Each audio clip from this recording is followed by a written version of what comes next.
Update. Am I the a-hole for not wanting to live with brother-in-law anymore?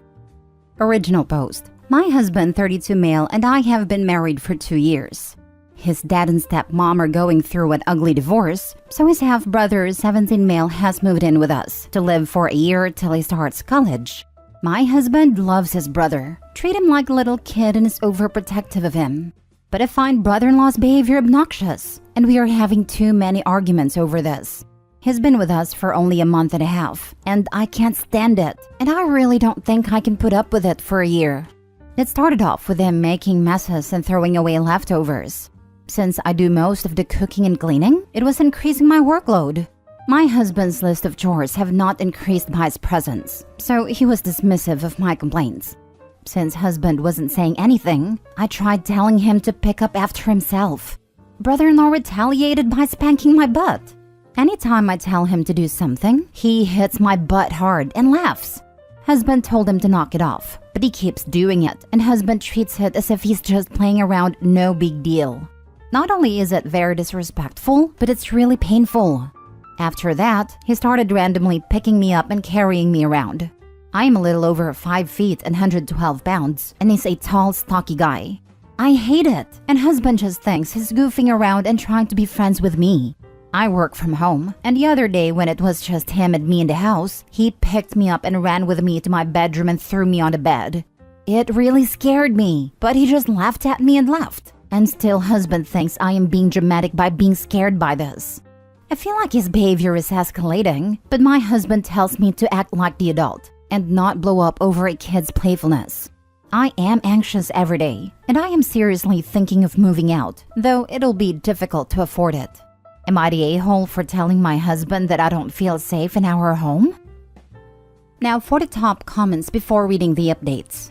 Not a-hole. It is completely inappropriate that a 17-year-old man is spanking his sister-in-law's butt and throwing you on the bed, and totally unacceptable that your husband isn't standing up for you and finds this behavior okay. Like I would threaten to leave over this. I told him I am considering moving out, and he just called me selfish. His brother has begun sexually assaulting you. Go ahead and be selfish. This behavior is escalating, and he is trying to figure out what he can get away with. It's very worrisome. Not a-hole. Put your foot down. No, you are still nearly newlyweds, and your marriage is important. Have another turner talk to your husband about how it's impacting you. Ultimately, it's up to you. But if my husband dismissed my feelings and concerns for someone else who isn't his child, it would raise a red flag for me. 17 years old is not a kid in regards to behavior. This teen is pushing you and laughing that your husband is on his side more than yours. It comes across as juvenile dominance behavior. This 17-year-old is likely looking for control and power, given his life is in upheaval, and has stumbled upon the easiest way by making someone smaller and comfortable. It starts as bullying. It escalates to abusive behaviors. In this case, sexual harassment of his sister-in-law. OP, you need to leave. Go stay with your parents/siblings/friends for a while. In all likelihood, your brother-in-law will escalate this behavior because he's enjoying your escalating discomfort in line with, if I'm uncomfortable and unhappy, she should be too. This likely comes from his own pain and anger at his own lack of control over his life. But your brother-in-law needs therapy, and you're not his punching bag, or worse, his pet/toy, which is how you're being treated. Your husband is blind to this behavior, and frankly, sounds like the type to blame you if your brother-in-law escalated further and violates you. This is where this type of juvenile dominance behavior leads, when combined with sexual harassment. Your husband is not seeing that his baby brother is neither a baby nor acting like a brother to either you or your husband, and is overtly disrespecting both your marriage and human autonomy. Leave OP, and possibly reconsider this relationship without sincere apologies and couples therapy. Your husband has failed you. Now for the first update. Thank you so much for your comments and validating me. My husband had me confused and believing that I was overreacting. I am so relieved to hear from so many people that this is as dangerous and bad as I feel. I've packed a bag in my car and some important belongings and documents.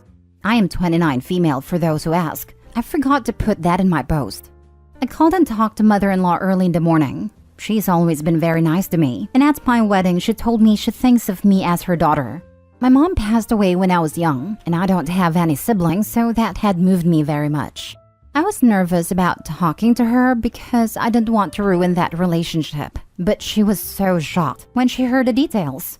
She said she'd talked to my husband and father-in-law, and this was an acceptable situation, and told me to come stay with her till it got resolved. Brother-in-law is out with his friends till tomorrow for 4th of July, so it gives me some time to have one more detailed discussion with my husband. I am also going to show him this Reddit post, and hopefully his mom's talk in these comments will be a wake-up call. Second update. I am very appreciative of everyone who commented on my last post and gave me encouragement. I won't be able to respond to all, but I appreciate it.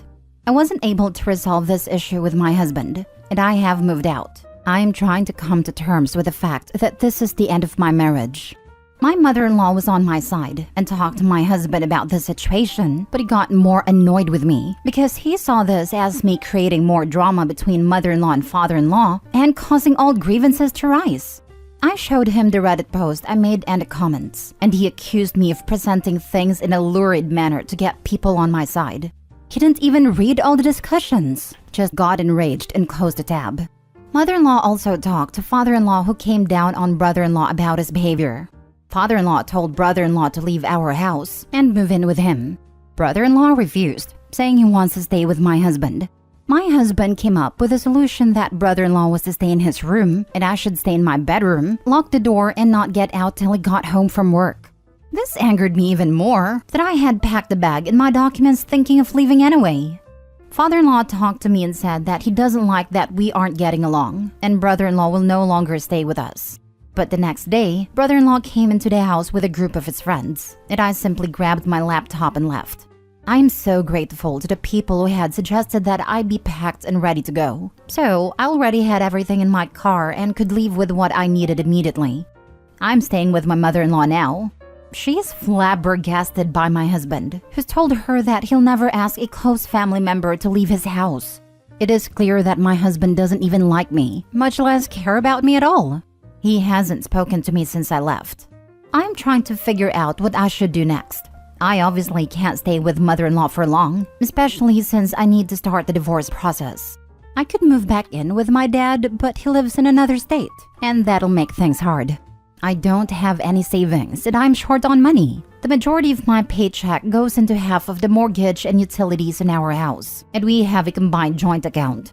I've been foolishly spending a lot on decorating the house instead of saving up, and I suppose all that is gone now. I need to figure out my money situation so I can support myself.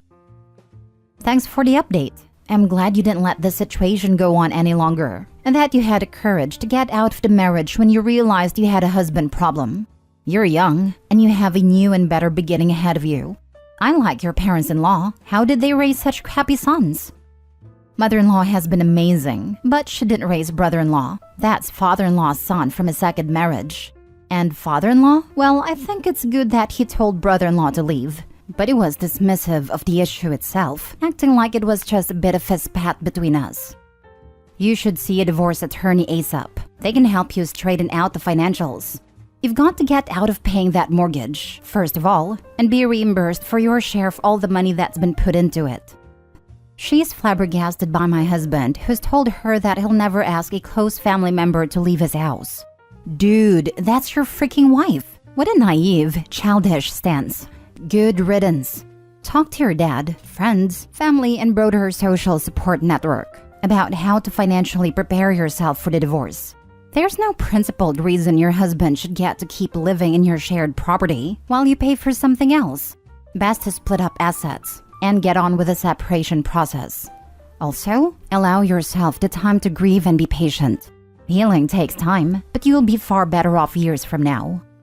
Yeah, that quote got me too. I mean, isn't a wife a close family member? He effectively asked her to leave. OP, you might want to look into a counselor or a therapist as you deal with separating. I recently learned about homosocial behavior, where men only consider men people and women property. Of course he chooses his brother's side because his brother is important to him, but his wife is just a possession whose opinions and feelings are irrelevant. I watched a similar thing go down recently. I was friends with a married couple. They had a guy friend move in, and the guy was absolutely horrific to the wife, to the point she was having panic attacks because of how he was speaking to her, and sucked up to the husband, like thanking the husband when the wife cooked dinner, all while the husband chose the guy's side every time, and tried to convince the wife she was crazy. They divorced within a year, and he still acted like she was property after she left, trying to get people to convince her to return to him as though she had no free will. Last story. Am I the a-hole for not allowing my parents to sleep in the same bed? I think you know where this is going, but there's no definitive answer on who's in the wrong. Also, for simplicity's sake, I'll be saying parents, but it is my mother and stepfather. My mother and stepdad have been together since I was little. So, I'm a 25-year-old woman with 2 older siblings, both male. When we were growing up, we were never allowed girlfriends or boyfriends to spend the night, which I felt was fair enough. When my brothers got to about 16, however, their girlfriends were allowed to spend nights, but they had to sleep in the spare room. Again, fair. That makes sense to me. I was always somewhat of a tomboy, so as you can imagine, teen boys didn't show much interest in me romantically, so I didn't get my first boyfriend until I was already 18. My parents wouldn't allow him to spend the night at all, despite us both being over 18. I wouldn't have minded if my brothers had been held to that standard, but I felt as if they were favored over me. It isn't even because they disliked my boyfriend at the time either. Everyone seemed to love him. That relationship didn't last more than 6-ish months, so I dropped it after a while. I got with my now fiancé when I was 22, and we've been engaged for a year. We're getting married in only a few months. Still, just like every time before, my parents wouldn't allow him to spend the nights until a few months after we got engaged, after I brought it up to them. It wasn't a conflict, but they knew I was irritated and allowed him to start using the spare room. We moved in together not long after, so it didn't really matter. Now, I may be an a-hole. My mother asked about wedding planning, the first time she even contacted me since the move, and I told her I still had a lot to sort out, but I was getting through it. And she practically insisted on coming up to me and having a week of mother-daughter bonding time where she could help me with wedding planning. My fiancé isn't a very social person and is happy to be the moneybags behind my wedding decisions. He just likes to give little opinions, and I'm sure to include them when he does. My parents arrived, and we spent the first day going out to dinner. I'd like to point out that the two aren't married and are steadfast that they won't be getting married again. Both of them divorced already. My stepdad twice. So, as the night was slowing down, they asked to be shown to their room. I directed my mother to one guest room and my stepfather to another. We have a 3-bedroom with no kids yet, so we have the space. My mother said that there was plenty of room and one for them both, and instructed my stepdad to come in with her. I explained that just like she told me, it was my house, and I didn't want them sharing a bed in my house. I basically repeated word for word what she would tell me when I'd complain about my brothers getting better treatment than me when it came to their partner. I told her that actually, they were in the same position I was in, because neither of us were married. She tried saying it was different, because they had been together for almost 20 years. I told them that it didn't matter, because this is my house, and my decision is final. Just like how my mother would shut down any discussions about it back then. I was sure to mention how my brothers were allowed their partners and I wasn't, but she claimed I was making it up.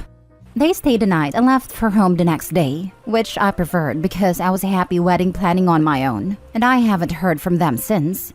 My grandmother has called to tell me off for it though, so I'm wondering if I am in the wrong? Am I the a-hole? Added because a lot of people are confused. At my mother's house, we were not allowed to ever sleep in the same bed, ever. Only months after we got engaged did my mother allow him to sleep in a spare room. Also, I said I don't mind the rules they have. It's their home, but it was the double standard for me. I had to wait until 25 to have my fiancé stay at my house, when my brothers could have whoever they wanted from 16. We were engaged by the time they let him. I was no longer a child. And it's not like I've been holding on to resentment for years after it stopped, as some misguided people claim. It was just months ago that it ended. Also, my intention was never to make them sleep the whole week separately. It was initially a, now the power is in my hands. Do you see the error of your ways?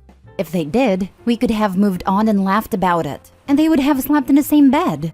Because they didn't and doubled down and started getting aggressive with me, claiming I was making things up, I stuck to it. I know I'm being a-holy, but am I the a-hole in the situation I'm in? Now for the comments. Not a-hole. They aren't even engaged. They're just boyfriend-girlfriend. Maybe if they get married, you can revisit this issue. You're the a-hole, but with a huge twist here. I absolutely love it. I think you already know that you're an a-hole on this one, you sly doggy. I hope your marriage is an awesome one. This might be the best aita I've read in the short time I've been here. This would be a good one for r/malicious compliance too. I don't think I'd call you an a-hole. After all, you're treating them in exactly the way they treated you, and what's good for the goose and all that. Bottom line is that, as you say, your house, your rules. And if you choose to make them abide by the same rules you had to, even if it's petty, that's your choice. This is another. Parents being stupid. I can do whatever I want. Parents on deathbed. Why don't my children want to visit me? OP is petty AF, and I'm here for it. Definitely not a-hole. Are you petty AF? Yes, in the best way possible. Are you the a-hole? Nope. As far as I'm concerned, you're only going based off of the lessons you were taught as a child, and the rules of your home should be respected as you were expected to when you stayed there. They should be proud that you're using the things they taught you, lol. Grandma's an a-hole though. Yes, the pettiness was glorious, and she deserves a medal. I too wish that I had a chance to tell my parents it's my house, my rules. Stick to your guns for every visit thereafter. Your mother is simply reaping the consequences of her own actions. And again, it's glorious that you waited so long to introduce them to her.